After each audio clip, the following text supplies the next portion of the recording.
Thank you, Mr. President. Have you been surprised by the backlash that's been whipped up by your decision to do a deal to free Bo Bergdahl, and what do you think is motivating that? In retrospect, do you think you could have done more to consult with Congress or announced the deal in a way that might have spared him and his family being caught up in the political crossfire?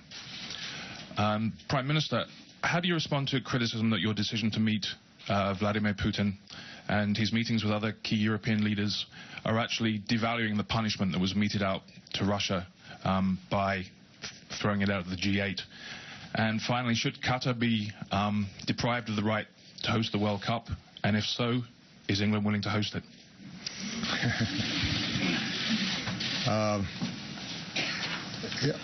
I'm never surprised by controversies that are whipped up in Washington. Right? That's par for the course.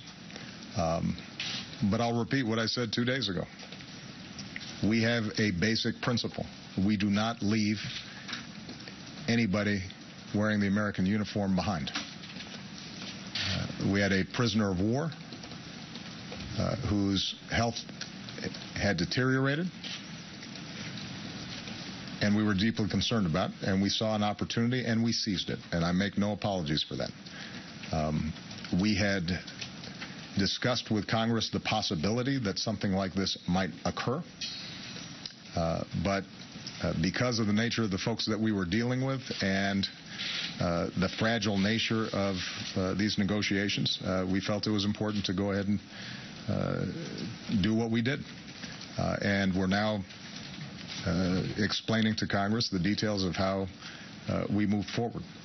But this basic principle that we don't leave anybody behind, and this basic recognition that that often means prisoner exchanges with enemies, is not unique to my administration. It dates back to the beginning of our republic.